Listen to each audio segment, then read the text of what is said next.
नमस्कार दोस्तों, पर्यावरण संरक्षण में आप सभी का स्वागत है। मैं धर्मेश बराई आप सभी को बधाई देता हूं जो इस योगदान में आपका बहुमूल्य योगदान दे रहे हैं। पर्यावरण बहुत ही सेंसिटिव सब्जेक्ट है जो आज हम जिस वातावरण में, जिस एनवायरनमेंट में हम जी रहे हैं वो पर्यावरण है। जो भी इस धरती पर जीव है वो पर्यावरण है। इस धरती पर रहने वाले हर एक जीव जंतु को उतना ही अधिकार है जितना हमें है। हर जीव जंतु वो अधिकार प्राप्त करता है अपने आप में, उसे भी जीने का उतना ही हक है। और जिस तरह हम पर्यावरण का पूरी तरह से इस्तेमाल करते हैं, पर्यावरण में जीते हैं, खुली हवा में सांसें लेते हैं, रास्ते में जो पेड़ पौधे हैं उनकी सुंदरता देखते हैं, वो हर एक को अधिकार है उसको जीने के लिए।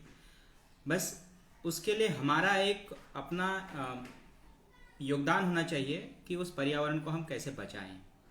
आज आप देखेंगे कि पृथ्वी को बहुत तकलीफ हो रही है प्रदूषण से, जिसमें बहुत ही बड़ी मात्रा में प्लास्टिक जिम्मेदार है या बाकी घटक भी जिम्मेदार है जो कि पर्यावरण के लिए ठीक नहीं है, पर्यावरण के लिए अच्छा नहीं है। वो उसके पर्यावरण की जो ओरिजिनल वैभव है उसको कहीं ना कहीं ख़त्म करने का काम करते हैं। तो इस विषय पे पर्यावरण के संदर्भ में आप सभी से बात करना चाहता हूँ। पॉलीथीन मुक्त पर्यावरण संरक्षण ने इस बार अपना ध्येय रखा है। जो आने वाला कुंभ है, महाकुंभ, वो प्लास्टिक मुक्त कुंभ हो, जो कि पॉलीथीन मुक्त कुंभ के नाम से टैगलाइन किया है। उसमें लोगों से अपील यही है कि आप प्लास्टिक का पहले तो कम से कम इस्तेमाल करें, हो सके तो ना करें। दूसरी बात, अगर प्लास्टिक का इस्तेमाल हो रहा है तो उसका प्रॉपर डिस्पोजल होना बहुत ज़रूरी है। इस विषय पे आप सभी से बात करना चाहूँगा। पहले तो मैं मेरा इंट्रोडक्शन दे देता हूँ। मेरा नाम धर्मेश बराई है। मैं मुंबई से मेरा एजुकेशन ख़त्म हुआ है। मैं एक प्राइवेट कंपनी में नौकरी करता हूँ, सर्विस करता हूँ और 2008 से पर्यावरण के विविध विषयों से जुड़ा हूँ। मेरा एजुकेशन स्कूल पहले गांव में पढ़ाई किया है, फर्स्ट टू थर्ड। बाद में मुंबई में मेरा सीताराम प्रकाश म्यूनसिपल स्कूल और बाद में कॉलेज मेरा एमडी कॉलेज परेल। उसके बाद वेलिंगकर्स और फाइनली केसी कॉलेज से मैंने मेरा पढ़ाई कंप्लीट किया है। पर्यावरण ये मेरा हॉबीज़ का विषय है। मैं इसको हॉबीज़ की तरह मानता हूँ और एक एक पल को, एक एक क्षण को मैं पर्यावरण को हमारे तरफ से हम क्या दे सकते हैं उस पर काम करता हूँ। मतलब अगर सुबह मैं उठता हूँ तो दिन भर पर्यावरण के लिए क्या अच्छा है, हम पर्यावरण को किस तरह सहयोग कर सकते हैं, इस विषय पर मैं ज़्यादा ध्यान देता हूँ। दूसरी बात, मैं 2008 से ट्री प्लांटेशन ड्राइव, प्लास्टिक मुक्त हो हमारा पर्यावरण, साथ ही जो रोड साइड ट्रीज़ होते हैं उन ट्रीज़ पे बहुत बार देखा जाता है कि लोग आके बैनर, पोस्टर्स या कुछ लाते हैं और खीला मार के उसको चिटका देते हैं, जो कि आने वाले कुछ सालों में वो ट्री के लिए अच्छा नहीं होता। वो पेड़ खराब हो सकता है, वो पेड़ को कीड़े लग सकते हैं उसके वजह से। तो वो उस पर भी हम काम कर रहे हैं। साथ ही वाटरफॉल क्लीनअप ड्राइव, ये भी एक विषय है जो 2016 स्वच्छ भारत अभियान से प्राइम मिनिस्टर मोदी साहब से इंस्पायर्ड प्रोग्राम है, जो कि हमारे मुंबई सिटी के आसपास जो भी झरने हैं, महाराष्ट्र में जो भी सुंदर झरने हैं, उसका परिसर आज बहुत गंदा हो रहा है। वो गंदा क्यों हो रहा है? क्योंकि हम वहाँ विजिट कर रहे हैं, वहाँ पे इंसानों का जाना चालू हो गया, मनुष्य का जाना चालू हो गया। ये मनुष्य को समझना होगा, जहाँ भी हम नेचुरल प्लेसेस पे जब जाते हैं तो वहाँ पे जानवर रहते हैं, वहाँ पे बर्ड्स रहते हैं, तो उनका रक्षण हम किस तरह कर सकें इस पे ज़्यादा ध्यान देना होता है। खाली हम वहाँ पे जाएं, मज़ा करें, फ़ोटोज़ निकालें, उस एनवायरनमेंट में मज़ा मस्ती करके चले आएँ, वो ठीक नहीं है। हमें हमारे बाद का नेक्स्ट सोचने की ज़रूरत है। इस विषय पर हम काम कर रहे हैं 2016 से। अक्टूबर 2016 को हमने ये स्टार्ट किया था वाटरफॉल क्लीन अप ड्राइव। उसमें क्या होता है कि जितने भी वाटरफॉल सराउंडिंग्स है, लोग पिकनिक करने के लिए, वाटरफॉल की सुंदरता, उसकी वैभव देखने के लिए तो जाते हैं, अच्छी मेमोरीज फोटोज क्लिक करके आते हैं, वहाँ उस परिसर को बहुत ही एंजॉय करना चाहते हैं, लेकिन उसके साथ एक छोटी सी जिम्मेदारी भूल जाते हैं। अपने साथ जाते वक्त जो भी चीज़ें लेकर जाते हैं, खाने पीने की चीज़ें पिकनिक के तौर पर, वो खाने पीने के बाद वो वहीं पे जो उसका बचा हुआ रैपर्स, पैकेट्स, बॉटल्स बचता है, वो उसी सराउंडिंग में डंप करके चले जाते हैं, जो कि बिल्कुल भी उचित नहीं है। उचित इसलिए नहीं है कि हम किसी भी सुंदर प्लेस पर जब जा रहे हैं तो हम ये सोचे कि कल इस सुंदर प्लेस पे कोई और आएगा। अगर इसका हम ध्यान से सोचेंगे तो शायद हम वो प्लेस को उतना ही सुंदर रखेंगे, ताकि जो नेक्स्ट दूसरा कोई आने वाला हो उसको भी उसी सुंदरता का अनुभव मिले, उसी सुंदरता को वो भी एंजॉय करे जिसको हम कर रहे हैं। तो इस विषय पे वाटरफॉल क्लीन अप ड्राइव है। दोस्तों, आज तक हमने 18 वाटरफॉल सराउंडिंग को चेकआउट करके उसको क्लीन किया है। हमारे साथ स्कूल के बच्चे, ग्राम पंचायत के सदस्य, वहाँ पे आए हुए कुछ पिकनिक करने के लिए लोग आते हैं जो वाटरफॉल के लिए, उनका भी सहयोग मिलता है। तो इस तरह से काफ़ी लोग उससे जुड़े हैं उस प्रोग्राम से। आज तक 18 वाटरफॉल हमने कंप्लीट साफ किया है उसका परिसर। साथ ही उसमें से तकरीबन 10.5 टन तक का कचरा निकाला है। उन कचरों में ज़्यादा करके प्लास्टिक, उसमें बॉटल्स, जो लीकर बॉटल्स एंड ऑल है वो होता है। उसके साथ ही जो भी हम कटलरीज लेके जाते हैं, स्पून होते हैं या फिर प्लेट्स होते हैं थर्माकोल के, या फिर जो भी प्लास्टिक प्लेट्स होते हैं, कंटेनर्स होते हैं, लाइक कपड़े होते हैं, फुटवेयर्स होते हैं, वहाँ पे टूट जाते हैं, लोग वहीं डंप कर देते हैं। तो इस तरह के कचरे का साम्राज्य उन वाटरफॉल सराउंडिंग में हो रहा था दिनों दिन, और उसकी सुंदरता कहीं ना कहीं खराब हो रही थी। जो हमारे इतने सह्याद्री के सुंदर माउंटेन्स हैं, वो माउंटेन्स में कहीं ना कहीं इन कचरों के वजह से उसकी सुंदरता थोड़ी सी खोती हुई नज़र आ रही थी। तो इसको देखते हुए हमने 2016 में waterfall clean up drive campaign लेके आए, जिसमें बहुत सारे ऑर्गेनाइजेशन, प्राइवेट ऑर्गेनाइजेशन ने भी अपना वॉलंटरी कंट्रीब्यूशन दिया।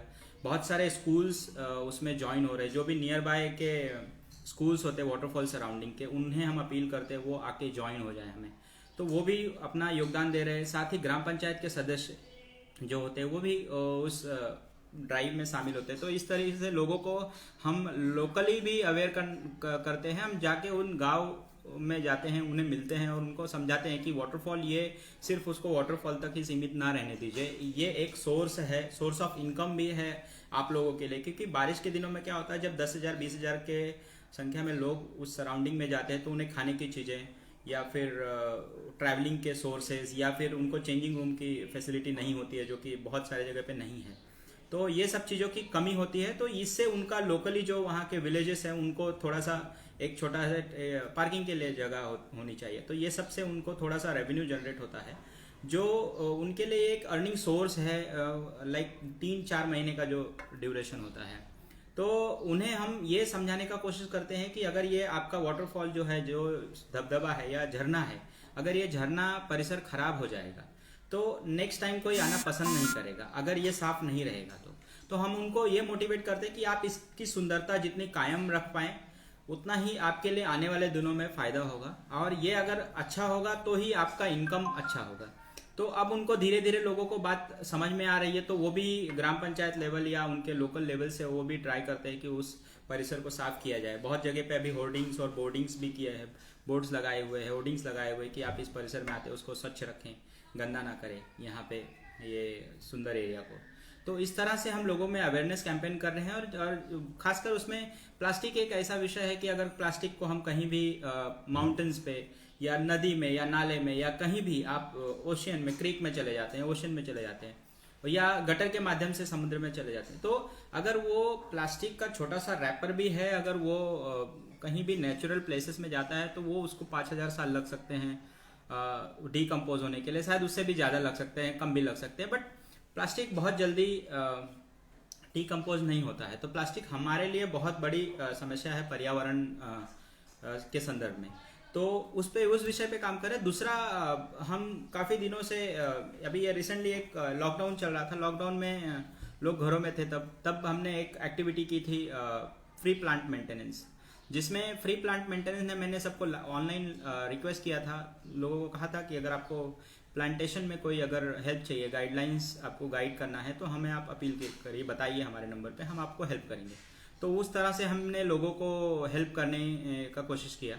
बहुत सारे लोगों के फ़ोन आए, कुछ लोगों को ये पता नहीं होता कौन से प्लांट्स इंडोर है, कौन से प्लांट्स आउटडोर है, तो उसमें भी हमने उनको फोटोग्राफ्स मंगा के, वीडियोस मंगा के हम उनको हेल्प करने की कोशिश की कि इसको ज़्यादा धूप लगेगा, ये बिना धूप का भी रह सकता है, इसको ब्राइट लाइट चाहिए, इसमें मिट्टी बदलना पड़ेगा, या इसको थोड़ा सा खुदाई की ज़रूरत है। तो इस तरीके से हम लोगों को गाइड किया। तो लॉकडाउन में वो एक एक्टिविटी हमने की। सेकेंडली, अभी रिसेंटली मैंग्रोव क्लीनअप ड्राइव हम कर रहे हैं, जो कि 15 अगस्त से हमने स्टार्ट किया।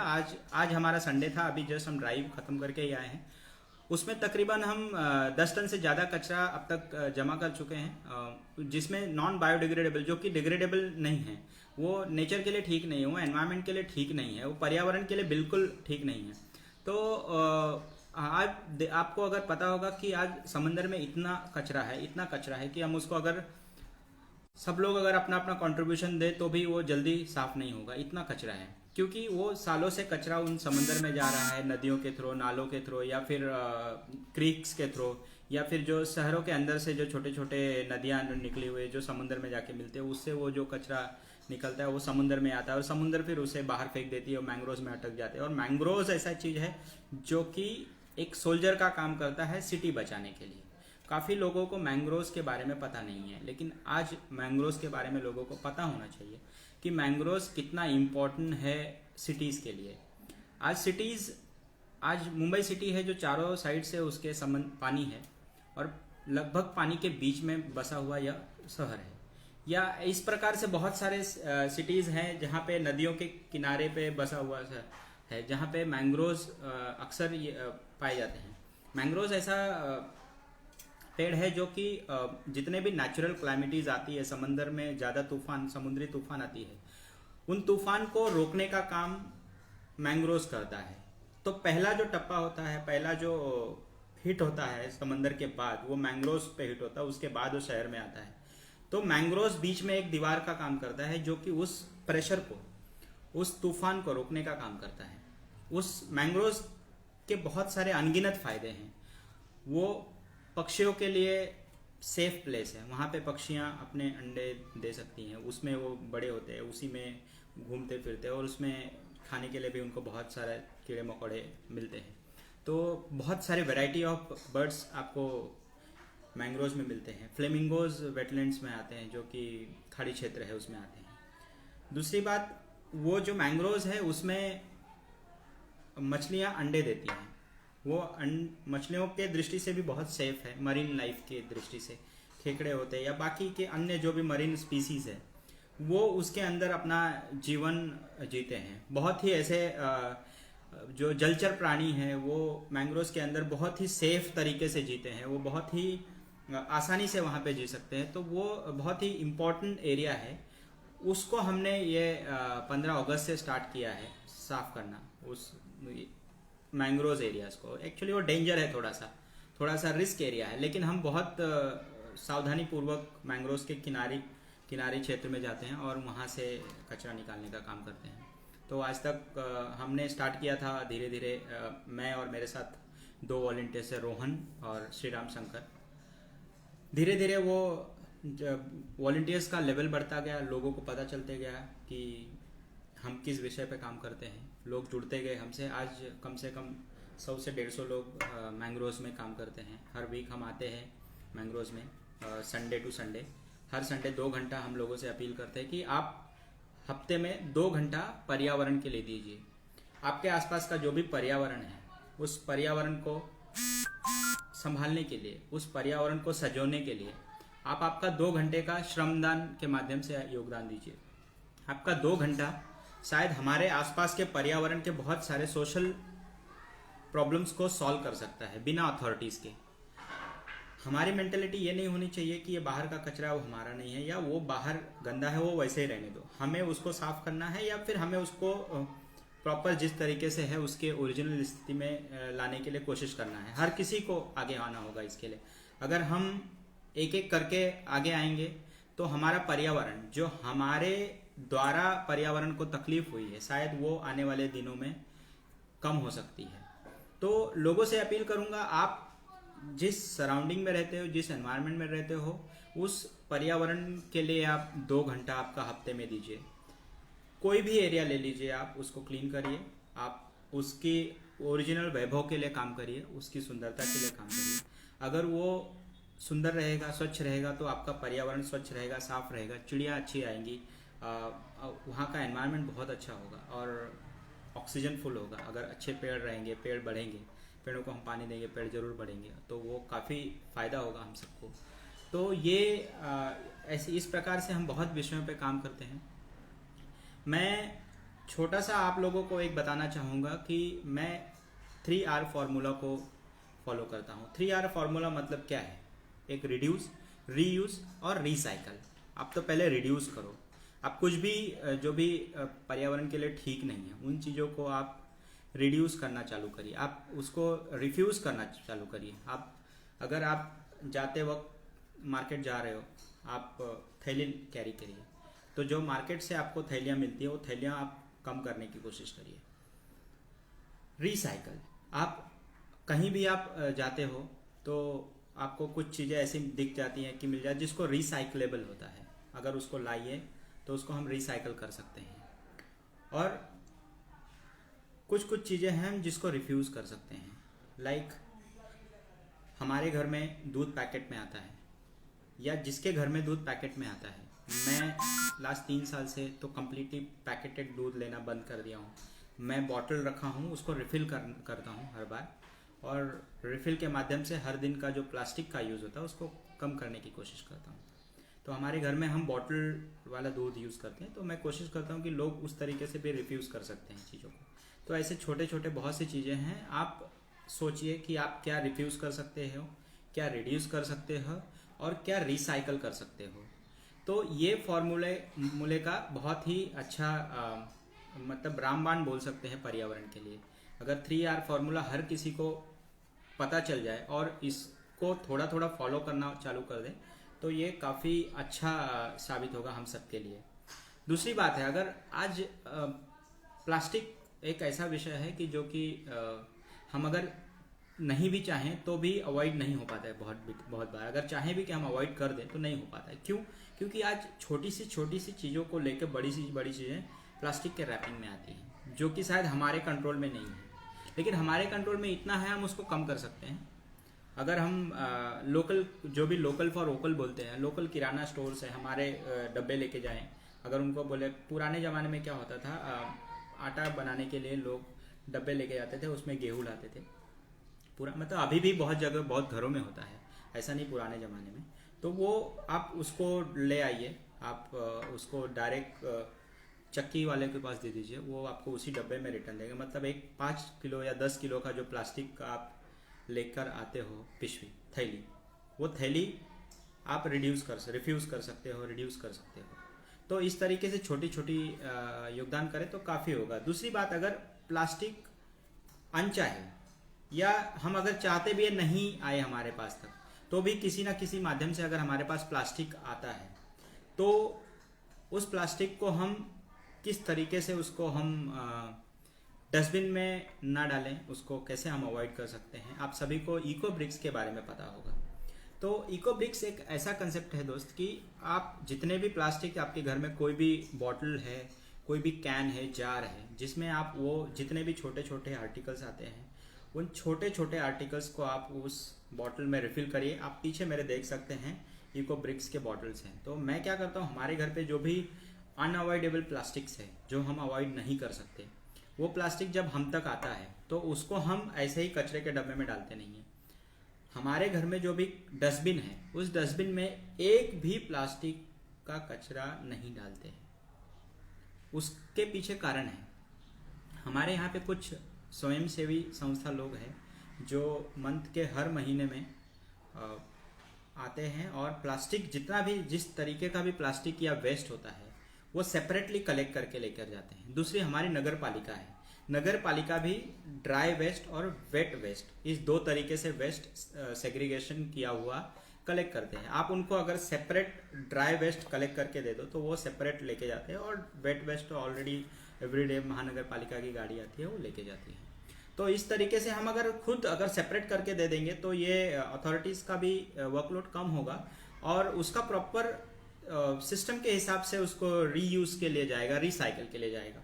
तो आप लोगों को मैं बताना चाहूँगा, ये मेरे पीछे ये इको ब्रिक्स आप बोल सकते हैं, ये ब्रिक्स के जैसा है। कोई भी बॉटल है ये, इस बॉटल में तकरीबन हमने 200 से 200 तरह के अलग अलग प्रकार के जो भी प्लास्टिक के रैपर्स है, पैकेट्स है, या पैकेजिंग के जो भी मटेरियल्स है, वो सब इसमें हमने इसके माध्यम से भरा हुआ है।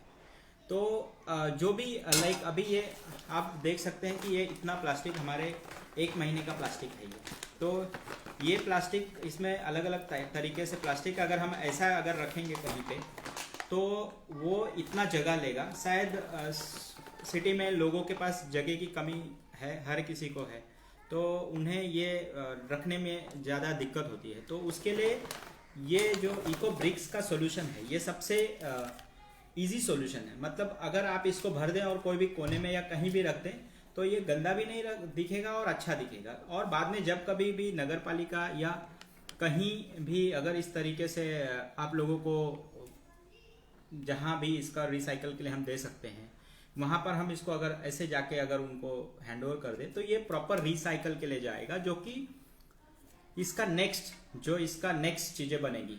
बहुत अभी इस पर बहुत सारे रिसर्च चल रहे हैं, जहाँ पे इसके बारे में ईंधन बनाना चल रहा है, प्लास्टिक से बेंचेस बनाना चल रहा है, प्लास्टिक से रोड बन रहे हैं। तो बहुत सारे वे में प्लास्टिक का सॉल्यूशन लोग ढूंढ रहे हैं, उसके ऊपर बहुत सारे लोग काम भी कर रहे हैं, क्योंकि आज के ज़माने में प्लास्टिक बहुत ही ज़रूरत भी है लोगों के लिए, और वो डिकम्पोज नहीं होता है, वो तकलीफ भी है पर्यावरण के लिए ठीक नहीं है। ये तो चलो रही बात शहरों की, ये शहरों में हम अपने घरों तक ये सब चीज़ें कर सकते हैं। दूसरी बात, अगर हम कहीं पिकनिक के लिए या कहीं घूमने के लिए on the way road side जाते हैं, कहीं भी जाते हैं, तो अक्सर देखा गया है कि लोग पानी का बोतल ले लेते हैं, पी लेते हैं, और कहीं भी उसको ओपन में ड्रॉप कर देते हैं, जो कि बहुत ही गलत बात है। आप ये सोचिए कि अगर वो प्लास्टिक के बोतल अगर हम वहीं पे ड्रॉप कर दे, अगर कोई नहीं उठाए तो वो सालों साल वहीं पड़ा रहेगा, या फिर उस पर्यावरण में पड़ा रहेगा जहाँ की मिट्टी खराब करेगा, ये मिट्टी की फर्टिलिटी खराब कर देगा। वहाँ पे नया चीज़ जहाँ भी ये गिर जाएगा वहाँ पे तो कुछ उसके नीचे तो आएगा नहीं, मतलब वो मिट्टी तकरीबन खराब के बराबर हो गई। तो लोगों से अपील करूँगा, जिस तरीके से आप 2 किलोमीटर 3 किलोमीटर जाकर आप खाने पीने की चीज़ें ढूंढते हो कि चलो हम इस होटल में जाके पार्सल ले आएँ, हम इस होटल से पानी ले आएँ, या यहाँ से इस शॉप से हम पानी ले आएँ, तो हम जिस तरीके से खरीदने के लिए चीज़ें हम दुकान ढूंढते हैं, होटल्स ढूंढते हैं, उसी तरीके से हमको डस्टबिन ढूंढने की भी ज़रूरत है। हमारा नज़रिया बदलना होगा लोगों को। अब पहले लोग सोचते थे कि हम चलो यार ले लेंगे, फेंक देंगे यार, कहीं चल जाएगा, लेकिन वो नहीं चलता है। अगर हम कोई भी चीज़ ले रहे हैं तो उसका लेने के बाद उसका जो आफ्टर यूज़ जो उसका वेस्ट निकलता है, उसका प्रॉपर हमको उसके बारे में सोचना होगा कि इसका नेक्स्ट क्या होगा, नेक्स्ट लेवल क्या है, नेक्स्ट स्टेप क्या है, इसके वजह से क्या हो सकता है, पर्यावरण को क्या हानि हो सकती है। तो अगर हम लेते हैं तो जब तक हमें डस्टबिन ना दिखे तब तक हमें कहीं फेंकना नहीं है। हमारे पास बैग्स होता है, स्कूल बैग, कॉलेज बैग या ऑफिस बैग होता है, या हम कहीं भी जाते हैं तो जो बैग कैरी करते हैं हम, हमारे पास जो भी वेस्ट निकलता है हम उसको जिस तरीके से भरा हुआ बोतल लेकर घूमते हैं उसी तरीके से खाली बोतल लेकर घूमें। जब कहीं हमें डस्टबिन दिखे या कचरा पेटी दिखे तो उसमें हमें प्रॉपरली डिस्पोज करना है। अगर हम ये बेसिक चीज़ अगर हम करना शुरू कर दें तो कचरे की समस्या जो आज हो रही है, आज नदी नाले, समुद्र, लेक, जितने भी तालाब हैं, सब प्लास्टिक्स, अगर आप कोई भी तालाब में खड़े हो जाओ तो कम से कम 5-10 प्लास्टिक, कितना भी रिमोट एरिया में अगर है 5-10-50 प्लास्टिक्स तो आपको ऐसे ही दिख जाएंगे। क्यों? क्योंकि कोई आए हैं वहाँ पे एंजॉय किए, मजा किया और वहीं पे डाल के चले गए, वो सालों साल वैसे ही है, तो उसकी जो सुंदरता है उसको वो खराब कर रही है। साथ ही वहाँ का जो मरीन लाइफ है, एनिमल लाइफ है, वो भी डिस्टर्ब होती है। तो उसको हमें अब आदत बदलना होगा।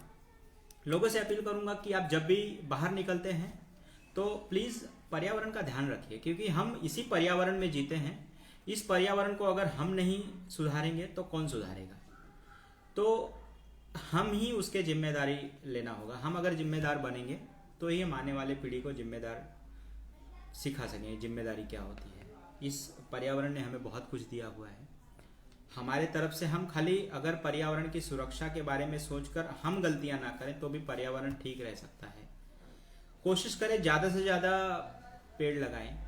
अगर आप पेड़ लगाते हो तो खाली पेड़ लगाइए मत, उसकी आगे का जो ग्रोथ है, लगाने के बाद उसका टेक केयर जो करना होता है वो भी करिए। जब तक वो पेड़ बड़ा ना हो 3-4 साल, आप उसको सतत नियमित रूप से पानी देने का कोशिश करें।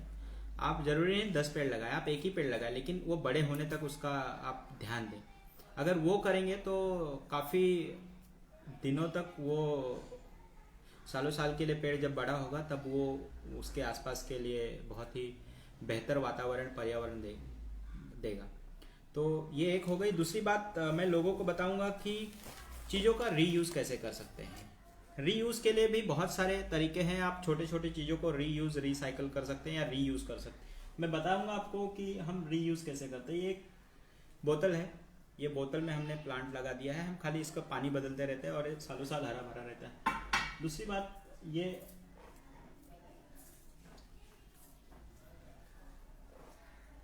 ये देख सकते हैं, ये फूड पैकेज के कंटेनर है। इस कंटेनर में थोड़ी सी मिट्टी और ये कुछ फूल के हमने उसमें स्टेम्स डाले थे, वो ये अभी 5 महीने हो गए, इसको ऐसे ही हरा भरा रहता है, खाली थोड़ा पानी देना होता है इसे। तो ये कंटेनर को हमने प्लांटेशन के लिए यूज़ कर लिया है। ये कोकोनट का शेल होता है, वो शेल है जिसमें हम माइक्रो प्लांटेशंस का सीड डाले हुए हैं। तो वो उसमें हम ये कहीं भी रखें तो बहुत ही सुंदर और बहुत ही अट्रैक्टिव दिखता है। तो हमें ज़रूरत नहीं है कि हम बाज़ार में जाएं और पॉट खरीद कर लाएं और उस पॉट को रखें। अगर पॉट खरीदेंगे तो पॉट भी एक मैक्सिमम पॉट्स प्लास्टिक में मिलते हैं, मिट्टी की पॉट भी मिलते हैं, लेकिन प्लास्टिक के पॉट, अगर एक प्लास्टिक लेके आए तो अल्टीमेटली प्लास्टिक हम खरीद रहे हैं। तो प्लास्टिक को अवॉइड करने के लिए ये सब चीज़ें कर सकते हैं कि जो हमारे पास एग्जिस्टिंग चीज़ है उसको हम यूज़ कर सकते हैं। दूसरी ये बात दिखाना चाहूँगा, ये एक पेंट का डब्बा है। इस पेंट के डब्बे में भी प्लांटेशन किया हुआ है मिट्टी डाल के। ये भी तकरीबन 4 महीने का हो गया है। तो इस तरीके से हम इसको, आप कलर भी कर सकते हैं, जैसे कलर चाहे कर सकते हैं। तो इस तरीके से आप उसको चीज़ों को रीयूज़ कर सकते हैं। अगर रीयूज़ करेंगे, जितना हमारे पास अगर जो भी वेस्ट चीज़ बचता है, वेस्ट जो भी होता है, उस वेस्ट को बेस्ट कैसे बना सकते हैं। अगर हम उसको कोई भी क्रिएटिविटी से हम उसको बेस्ट बना के अपने घरों में यूज़ कर सकते हैं तो वो अल्टीमेटली रीयूज़ हो गया।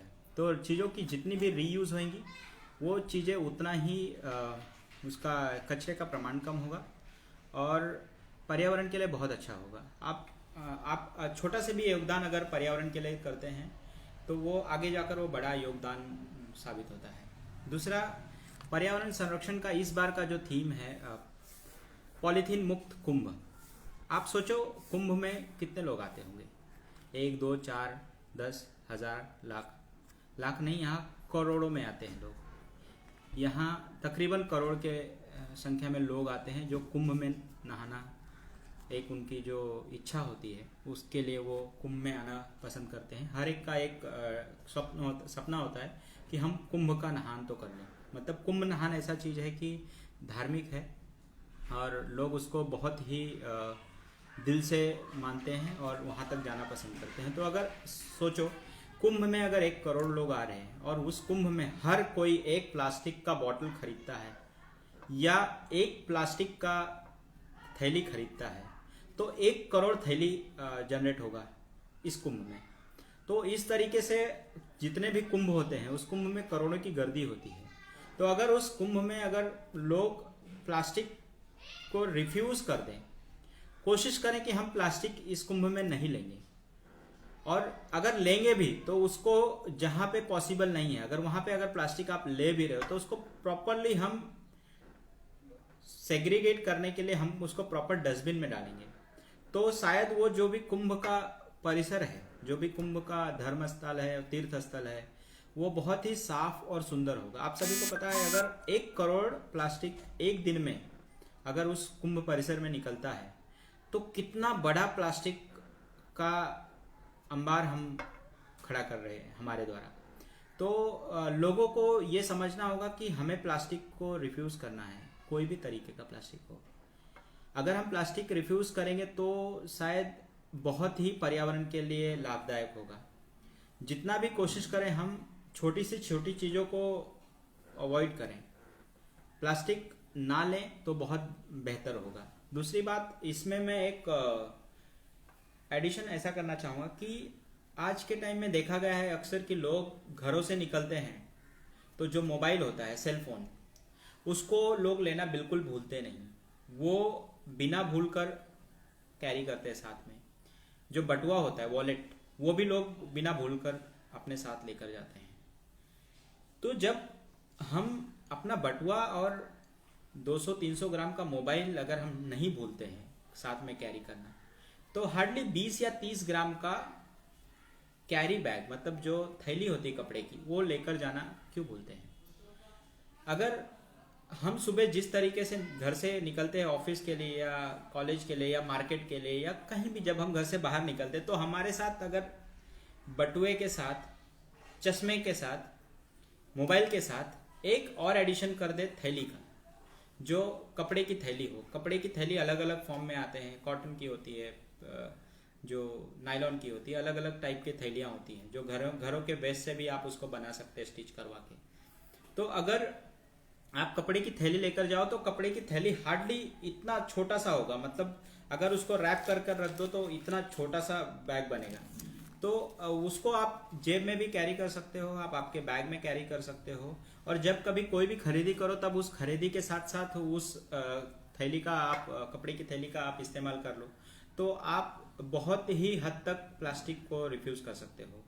तो कृपया करके आप जब भी घर से निकले, आप घर से कपड़े की थैली लेना भूलें।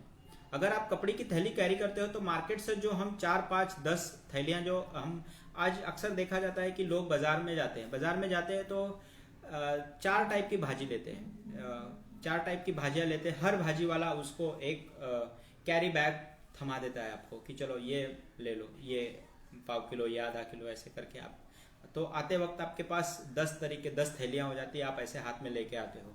आपको लगता है ये शान की बात है आपके लिए? नहीं, बिल्कुल भी नहीं। ये बहुत ही डेंजर चीज़, बहुत ही दुखद है, जो कि हमें पता होने के बाद भी प्लास्टिक का इस्तेमाल हम बिंदास कर रहे हैं। हमें पता है ये प्लास्टिक पर्यावरण के लिए ठीक नहीं है। आज बच्चा जानता है कि प्लास्टिक इस पर्यावरण के लिए ठीक नहीं है, तब भी हम बिल्कुल भी उसको ध्यान ना देते हुए इग्नोर करते हैं। क्यों? क्योंकि हमको फ्री में मिल रहा है। लोगों का मेंटेलिटी 2 टाइप का है। मैं अक्सर बाज़ारों में जाता हूँ, तभी मैं बाज़ार वालों से, जो भाजी विक्रेता है या जो भी शॉप वाले होते हैं, शॉपकीपर्स होते हैं, उनसे बात करता हूँ कि भैया आप प्लास्टिक क्यों देते हो। तो बोलते अगर दादा हम प्लास्टिक नहीं दें तो लोग खरीदी करना बंद कर देंगे। तो मेरा मानना ये है कि अगर प्लास्टिक वो कितने दिन प्लास्टिक नहीं लेंगे। अगर आप आज प्लास्टिक, कोई आपके पास से कोई भाजी खरीदता है, आप प्लास्टिक उसको दे रहे हो, वो इजीली ले रहा है। खरीदने वाला क्या बोलता है कि वो प्लास्टिक दे रहे हैं इसलिए हम ले रहे हैं। तो ये जो इंटरनल मिसअंडरस्टैंडिंग है, ये दूर होनी चाहिए। देने वाला देना बंद करना चाहिए, लेने वाला लेना बंद करना चाहिए, तो शायद इसका सोल्यूशन निकल सकता है। आप बोलते हो कितने दिन तक वो नहीं खरीदेंगे भाजी। अगर मैं घर में रहता हूँ, मेरे घर में भाजी लेना है, अगर कोई प्लास्टिक नहीं देता है और मैं उस दिन तो बिना भाजी का मैं घर चले आऊँ, लेकिन नेक्स्ट डे क्या होगा, अल्टीमेटली मुझे पता चलेगा कि अब तो मार्केट में बंद हो गया, अब तो मुझे लेके चलना पड़ेगा। तो धीरे धीरे लोगों को आदत पड़ेगी। तो देने वाले ने प्लास्टिक बंद करना चाहिए और लेने वाले ने प्लास्टिक लेना बंद करना चाहिए। तो दोनों तरफ से रिफ्यूज करने की जरूरत है, ताकि क्या होगा, आप जो मार्केट से आने के टाइम पे 10 प्लास्टिक के कैरी बैग्स लेते आते हो, उसका सोल्यूशन है एक कपड़े की थैली। अगर एक कपड़े की थैली आप उसमें अगर डाल लेके जाओ साथ में और सब भाजी उसमें लेकर आओ, तो आप 10 प्लास्टिक को एक बार में आप रिफ्यूज कर सकते हो। तो बहुत बड़ा योगदान होगा पर्यावरण के लिए। हर किसी को मैं यही अपील करूंगा कि आप आपकी आदतें थोड़ी थोड़ी बदलना चालू करिए। अगर एक छोटा छोटा चीज भी अगर आप कंट्रीब्यूट कर सकते हो पर्यावरण बचाने के लिए, तो बहुत ही बड़ा उसका योगदान होगा। मैं लोगों को बोलना चाहूंगा कि आप जब बच्चों को चॉकलेट्स देते हो, आप बच्चों को ये नहीं बताते हो कि चॉकलेट खाने के बाद उसका जो रैपर है प्लास्टिक है वो डस्टबिन में डालो। कुछ ही गिने चुने माँ बाप है जो बच्चों को ये बताते हैं बात कि आप बेटा ये खाने के बाद डस्टबिन में डालना। और कुछ बच्चे हैं माँ बाप का हाथ पकड़े चॉकलेट खा लेते हैं, थैली जो उसका वेस्ट रैपर होता है वो कहीं भी फेंक देते हैं। वो अल्टीमेटली क्या होता है उसका, वो बच्चों को तो पता नहीं, बच्चे तो बहुत छोटे हैं उस हिसाब से, माँ बाप तो बड़े हैं तो माँ बाप को समझाना चाहिए वो चीज़ें। छोटा सा भी अगर रैपर है या जो भी प्लास्टिक का कण है अगर वो आप फेंक देते हो कहीं तो क्या होगा, गटर में जाएगा, गटर से नालों में जाएगा, बड़े नालों में जाएगा, वहाँ से जो भी जहाँ भी उसका डिस्पोजिंग सिस्टम होगा। बहुत बार क्या होता है कि वो समुद्र में उसका कनेक्शन होता है तो नदियों में बहुत बार निकाला हुआ रहता है ड्रेनेज लाइन। तो अगर वो चीज़ें अगर उसमें जाएगा तो वो पहला तो क्या करेगा, वो उस गटर लाइन को चौकअप करेगा। सेकेंडली अगर वो चौकअप से भी निकल गया तो समुद्र में जाके पड़ेगा। तो वो एक छोटा सा प्लास्टिक समुद्र तक का ट्रैवल करता है, सफ़र कर कर वो जाता है और जहाँ पे मरीन लाइफ को पूरा डिस्टर्ब करेगा। उस समुद्री जो जल जीवन है उसको तहस नहस करेगा प्लास्टिक। और बहुत बार ऐसा देखा गया है कि जो मछलियाँ हैं उनके अंदर प्लास्टिक्स मिले हैं काफ़ी प्रकार के, उसमें स्ट्रॉज होते हैं, प्लास्टिक के रैपर्स होते हैं, जो ये नॉब्स होते हैं, इसके बॉटल्स के ढक्कन होते हैं, ये बहुत बार ऐसा देखा गया है कि वो मिलते हैं समुद्र में। हमें एवरी टाइम हमें वाटरफॉल क्लीनअप के ड्राइव, मैंग्रोव क्लीनअप के ड्राइव पे मिलते हैं। तो अगर वो छोटी छोटी चीज़ अगर समुद्र तक पहुंचने लगी तो जो जो जलचर है उनको पता नहीं है कि ये प्लास्टिक है, अट्रैक्टिव होने की वजह से उनके पेट में चले जाता है, खा लेते हैं और वो फिर उनका वो शायद उनके लिए मरने तक की स्थिति आ जाती है। बहुत बार पशु पक्षी मर भी जाते हैं प्लास्टिक के। बहुत बार ऐसा देखा गया है कि पशु बीमार है और उसको जब हॉस्पिटल में लेकर जाया गया, उसका ऑपरेशन किया गया तो पता चला कि इतना किलो कचरा उस जानवर के पेट से निकला। तो हम कहीं ना कहीं जानवरों का लाइफ भी धोखे में डाल रहे हैं, पर्यावरण को डाल रहे हैं धोखे में। मरीन लाइफ जो जलचर है उसको भी हम उसके लिए धोखा निर्माण कर रहे हैं। तो कोशिश करें कि हम प्लास्टिक को जितना अवॉइड कर सकें उतना करें। दूसरा, अगर हमारे इस छोटे से योगदान से हमारा परिसर स्वच्छ रहे तो जरूर हमको कोशिश करना होगा। दूसरी बात, हमें आज स्कूल्स में देखा गया है कि आज कंपटीशन बन चुका है। स्कूल में माँ बाप होते हैं, जो पेरेंट्स होते हैं, उनको लगता है हमारा बच्चा फर्स्ट रैंक ही आना चाहिए, सेकंड रैंक ही आना चाहिए, थर्ड रैंक आना चाहिए। उन्होंने बच्चों को खाली स्कूल में कंपटीशन के लिए भेजा हुआ है। तो ये समझना होगा कि कंपटीशन छोड़कर बेसिक एथिक्स बच्चे हमारे क्या सीख रहे हैं, हमारे जो रोजमर्रा की जिंदगी है बच्चे उसको कैसे डील कर रहे हैं। पेरेंट्स को अब उस पर ध्यान देना होगा। पेरेंट्स को खाली ये नहीं सोचना होगा कि हमारा बच्चा स्कूल में बहुत अच्छे रैंक लाए या बहुत अच्छे नंबर्स लाए, वो नंबरों में टॉपर हो, एथिक्स में नहीं। लेकिन अब लोगों को ये सोचना होगा, समझना होगा कि हमको उस एक बेसिक मूल्यों को, जो प्राथमिक मूल्य है, उसको हमें घर से सिखाना होगा। अगर हम उस बच्चे को घर से बेसिक मूल्य सिखाएंगे तो हमारे पर्यावरण, वातावरण, जो भी हमारा आसपास का सराउंडिंग है, उसके लिए हमारा बहुत बड़ा योगदान होगा। हर पेरेंट्स को मैं अपील करूंगा कि पहले तो आप खुद की आदतें बदलो, खुद छोटे छोटे चीज़ों को, प्लास्टिक्स को अवॉइड करना सीखें। आपका कचरे का जो भी है वो आप प्रॉपर डस्टबिन में यूज़ करें। आप जो भी वेस्ट निकलता है उसको प्रॉपर सेग्रीगेट करें। तो इन चीज़ों को अगर आप करेंगे तो आपका जो आपका नेक्स्ट जनरेशन, आपके बच्चे हैं, वो आपसे ही ये सब चीज़ें सीखेंगे। तो आप अगर उसको प्रॉपर सीखेंगे तो ही आपके नेक्स्ट जनरेशन को आप सिखा सकोगे। तो लोगों को ये समझना होगा कि नैतिक जिम्मेदारी हमारी क्या है। अगर हमारी नैतिक जिम्मेदारी हम पूरी तरीके से निभा रहे हैं तो हमारी नेक्स्ट जनरेशन को हम बोलने के हकदार हैं। तो हम उनको बोल सकते हैं बच्चों को कि हमने ये किया है तो आप लोग उसको ये मत करिए, आप उसको गंदा मत करिए। अगर हम अच्छा कर रहे हैं तो आप उसको कोऑपरेट करिए आगे अच्छा करने के लिए। तो इस तरीके से हम सबको आगे आना होगा, योगदान देना होगा।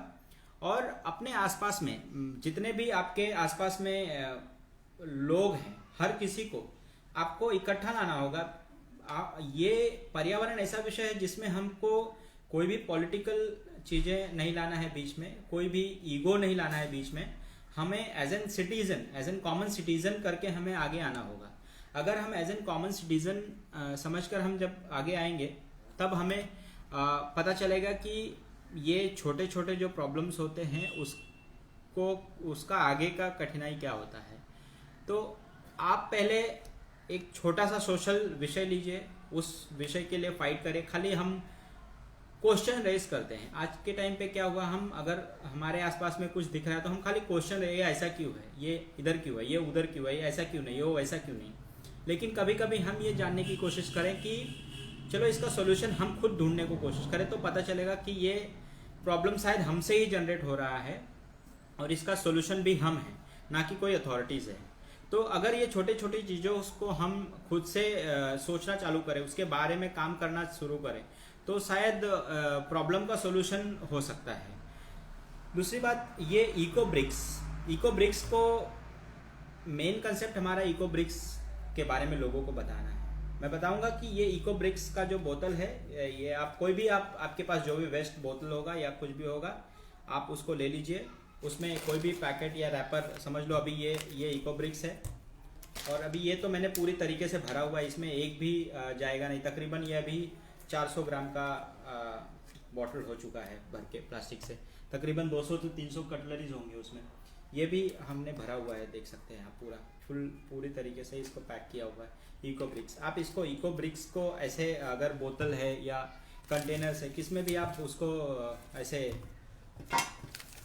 आप उसको फोल्ड करके छोटा पुड़िया बना के आप उसके अंदर ऐसे उसको डाल के और इस तरीके से उसको आप अंदर डालेंगे तो ये पूरा धीरे धीरे जितना भी है वो आपको एम्प्टी, उसका जितना जगह होगा वो भर जाएगा। और तकरीबन घर के जितने भी मंथली ये पूरा ये 2 बोतल हमारा 2 महीने का है। 1 महीने हमारा 1 बोतल भर जाता है इस तरीके से। कोई भी, ये फिनाइल का बोतल है, इसको हमने घर के जितने भी वेस्ट है उसको भर के हमने उसको एक बोतल में सब डाल दिया है। अब ये हम इसको बहुत अलग अलग चीज़ों में यूज़ कर सकते हैं। हम इसको अगर चाहें तो कलर कर सकते हैं। कलर करके हम घरों को या जो हमारे गार्डन एरियाज है उसको हम चाहिए तो हम ऐसे दीवार के तरीके से इसको हम ऐसे अलग अलग इसमें यूज़ कर सकते हैं, जो कि ये बहुत अच्छा प्रोटेक्शन वॉल के काम आएगा। या फिर बहुत जगह पे आज के टाइम पे इस इको ब्रिक से दीवारें बनाना चालू कर दिए हैं कि बहुत ही अच्छे तरीके से इसको भर लेते हैं और उसको दीवारों के हिसाब से, ईंट के हिसाब से इसका इस्तेमाल हो रहा है। तो इको ब्रिक्स को हम अलग अलग फॉर्म में इस्तेमाल भी कर सकते हैं।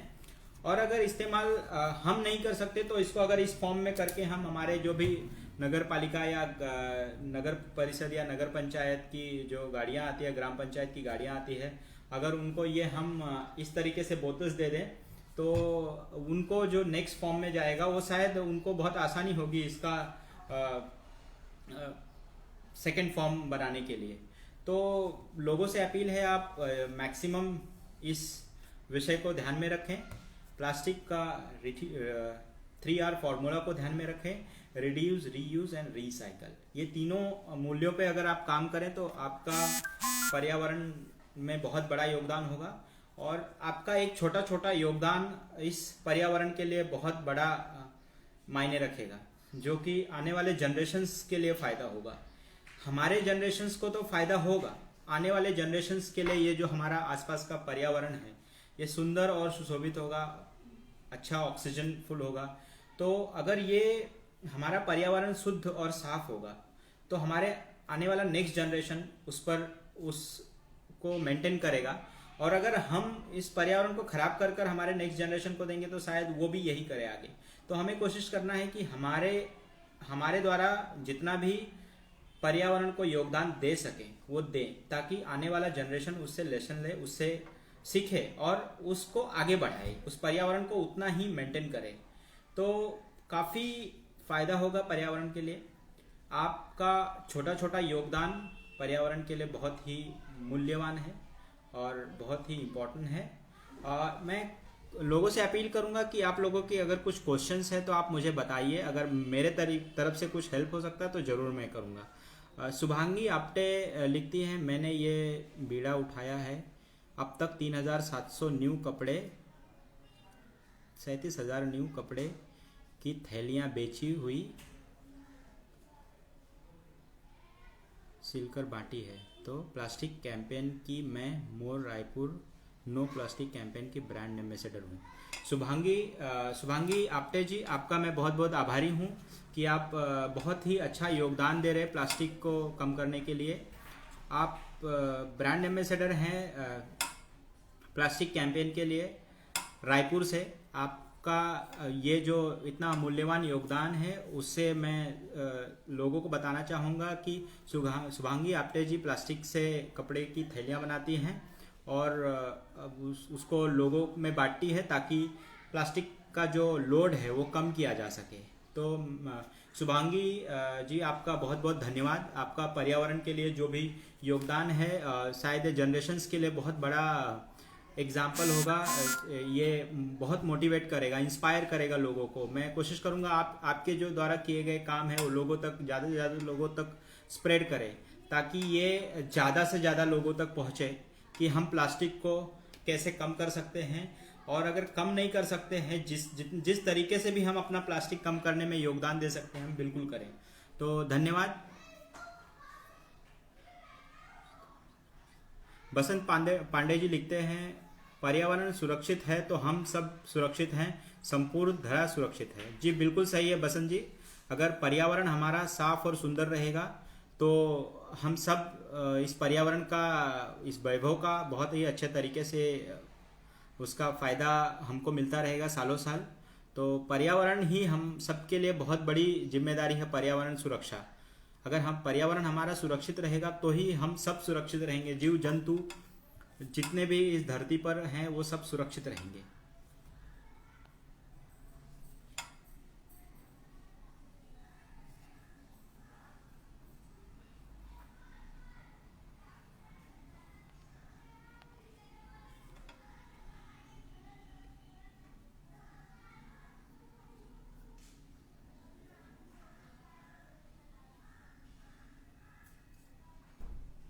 और अगर कोई सवाल होगा तो आप बिल्कुल आप पूछ सकते हो। कोशिश करेंगे कि आपके सवालों के हम जवाब दें।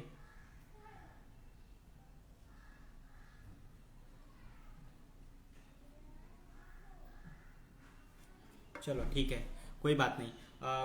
आगे आगे से मैं आप सभी को अपील करूंगा कि आप जितने भी मासेस में, जितने भी लोगों तक आप आपकी आवाज़ पहुंचा सकते हैं, आप लोगों में यही करिए कि 3R फॉर्मूला, रिड्यूस, रीयूज़ और रिसाइकल आप करना चालू कर दीजिए ताकि जो कचरे की समस्या है वो दूर हो सके, आपके शहर साफ और सुरक्षित रह सके, गांव साफ और सुरक्षित रहें। अगर प्लास्टिक के कचरे कम होंगे तो बहुत ही पर्यावरण के लिए लाभकारी होगा। साथ ही इको ब्रिक्स अगर कोशिश करें, अगर जो अनअवॉइडेबल प्लास्टिक्स अगर आपके पास आ रहा है तो उस प्लास्टिक को इस तरीके से इको ब्रिक्स के माध्यम से आप उसको बोतलों में भरें। आप उसको डिफरेंट वैरायटी में आप उसको कलर कर सकते हैं या फिर उसको कहीं भी उसको आप दीवार के तरीके से आपको यूज़ कर सकते हो। आप पौधों के चारों साइड से इसको उसकी प्रोटेक्शन वॉल बना सकते हो। तो और ये काफ़ी सालों तक रहेगा, काफ़ी ड्यूरेबल है। तो इस तरीके से आप आपका योगदान दीजिए। और आपके पास अगर कोई भी सवाल होंगे, कुछ आपको लगता होगा आपको इको ब्रिक्स बनाने में आपको मदद चाहिए, तो आप ज़रूर इस पोस्ट को लाइक करिए, शेयर करिए मैक्सिमम लोगों तक, ताकि लोगों तक ये हमारी आवाज़ पहुँचे कि प्लास्टिक्स को हम किस तरीके से कम करें। आपके सवाल होंगे आप कमेंट कर सकते हैं, कमेंट बॉक्स में लिख दीजिए, हम आपको उसका रिप्लाई दे देंगे। हम कोशिश करेंगे पूरी तरीके से कि आप उस जवाब से समाधान हो। उसके बाद भी अगर आपको लगता है तो आप हमें कांटेक्ट कर सकते हैं, हम आपको पूरी तरीके से आपको मदद करने की कोशिश करेंगे। आज का ये इको ब्रिक्स का जो पर्यावरण संरक्षण के माध्यम से धर्मेश बराई, मैं आप सभी से अपील करता हूँ आप इस पर्यावरण बचाने में आगे आएं, साथ दें, ताकि ये पर्यावरण सुरक्षित रहे, साफ रहे, जो कि आगे वाले जनरेशन्स के लिए लंबा तक चले और सुंदर वातावरण हम सभी को मिले। धन्यवाद आप सभी को इस प्रोग्राम में जुड़ने से। इसको अगर आपको पसंद आए लाइक करिए, शेयर करिए और कमेंट करिए। हम पूरी कोशिश करेंगे आपके सवालों के जवाब देने के लिए। धन्यवाद।